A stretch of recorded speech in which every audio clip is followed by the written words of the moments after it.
Hello and welcome to this tutorial, and in this tutorial we are finally going to create our Android application, and we are going to link our Android application with a database which is a localhost database. And basically we are going to make the Android application insert some data into the database, and later on we are going to check if the data is actually entered into the database. So the very first thing which we need to do here is that we actually need to create a brand new Android Studio project. So make sure that you create a new project, and let's name this project as, let's say, demo database. Then click next. Select the API level to be 15, click next. Select a blank activity, click next. And let the name of your main activity be main activity, and finally click finish. So basically once your project is ready with you, the next thing which you could do is that you could take the further steps to basically connect your application with the database. So basically what we want to do here is that this is our database right here, and we actually want to insert values over here. So in the previous tutorial we have inserted values by using PHP, and we have directly inserted values by placing the values in the PHP script. But for the sake of this tutorial we are going to insert the values using an Android application. So once your Android application is ready, we make a few changes over here. So the very first thing which we do is that we go inside the main activity, we remove the extra code over here. So make sure that you remove the toolbar and everything like that, and the reason is we don't need it. Now just save your project.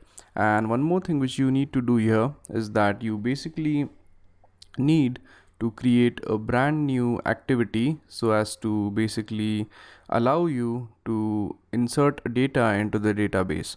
So in order to create a new activity, we go to the Java folder, we go to the first folder which has the main activity, go to new, select an activity and a blank activity, and let's name this activity as, let's say, register. So register is basically an activity which allows us to register the user with the application, and then finally click finish. And it is going to create a brand new activity for you. Now basically we are going to add some UI elements to this activity which has edit text, which allows us to basically enter the data, and we'll place a button at the bottom which basically allows us to click the button and insert the values into the edit text. Insert the values from the edit text and put them all together into a database. Now as you could see, this is our register activity. Now the next thing which we do is that we add a few fields onto this register activity, which basically allows us to let's say enter values onto the application which could be later transferred into the database. So we are going to go with some text fields for plain text. So make sure that you select it and drag it and drop it right over here.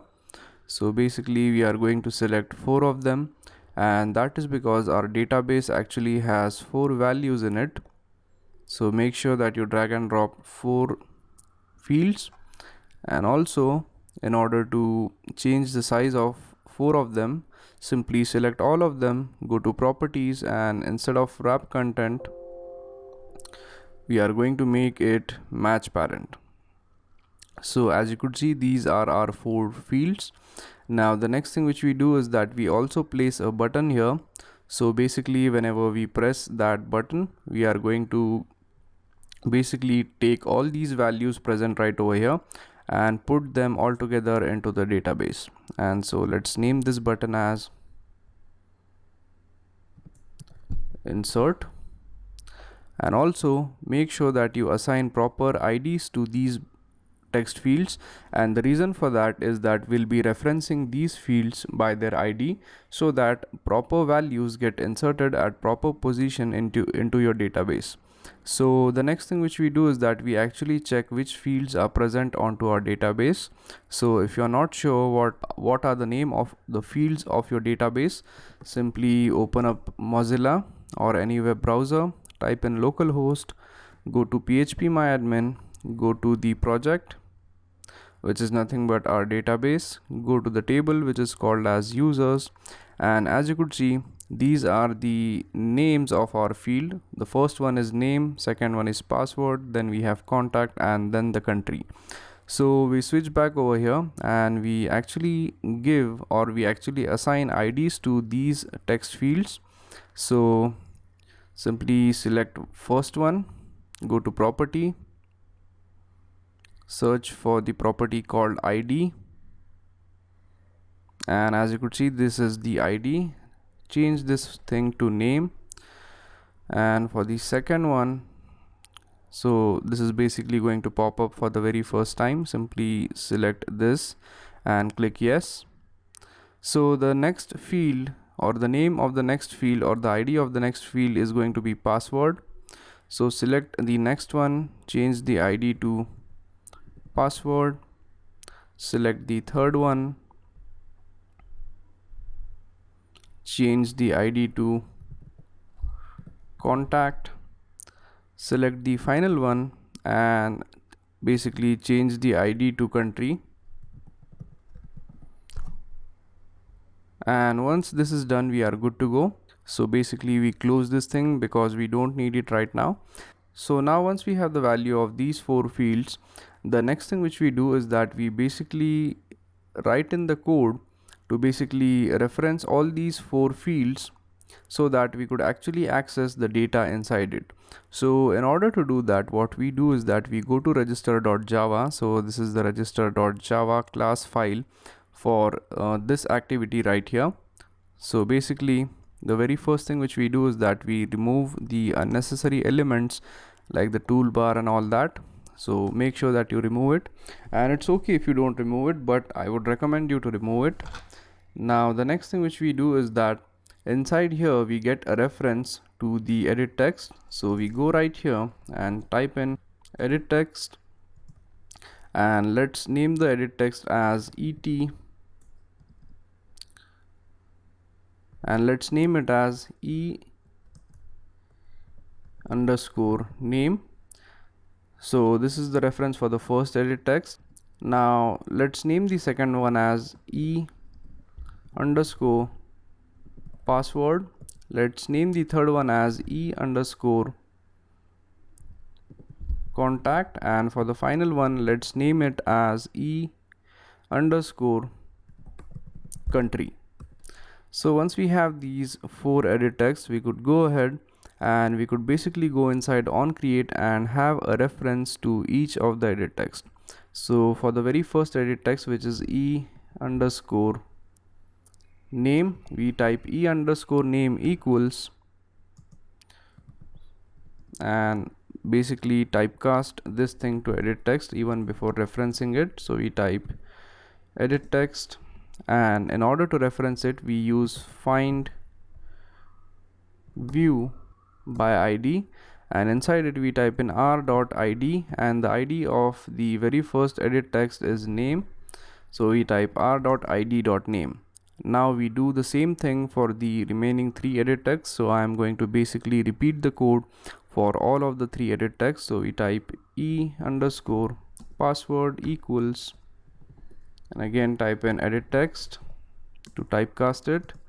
Then we get a reference by find view by id, r dot id dot, this should be password. Now for the third one, e underscore contact equals edit text find view by id, r dot id dot contact, and for the final one, which is e underscore country equals edit text find view by id, r dot id dot country. Okay, so now once we have the reference to all the four edit texts, we could go ahead and we could type in the code to basically extract the values from all the three edit texts. So the very first thing which we do is that we create some strings here to save the value. So we type string, and let's name the first string as name.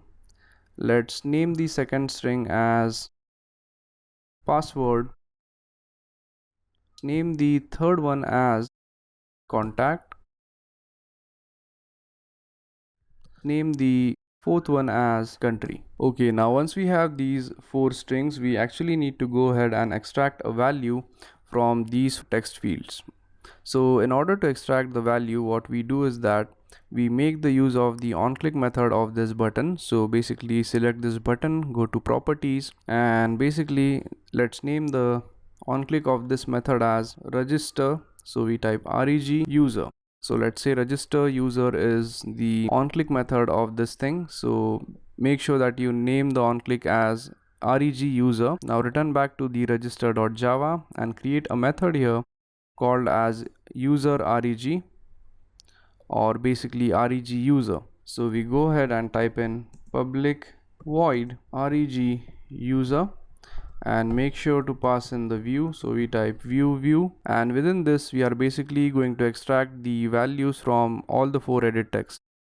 So the very first value which we extract is the name value. So we type name equals, so in order to get a reference we type e underscore name, and basically the value is actually stored in e underscore name. So basically to get the value we use a method which is called as get text. So we type e underscore name dot get text dot. So once we have the value, the next thing which we do is that we basically convert this value into a string. So we type e underscore name dot get text dot toString. So toString is basically a method which allows us to, what you could say, convert the value to a string. So basically we are going to do the same thing with the next three fields. So I'm basically going to copy it and I'm going to paste it thrice, and I'm going to simply change the values of these things. So this is going to be password, this thing is going to be contact, this thing is going to be country, and this thing is going to be e underscore password, this one is going to be e underscore contact, this thing is going to be e underscore country. Okay, now that we have the values extracted, the next thing which we need to do is that we basically need to process these values, and we basically need to put in these values into the database. So basically we have just extracted the values and we are going to write in one more what you could say class, so as to process these values and basically send these values over to the database. So that's it for this tutorial, and in the next tutorial we'll be writing another class which we will call as background task, which is basically going to take all these values and it is going to use some functions like and it is basically going to use some complex methods which allows us to send over these values to the database.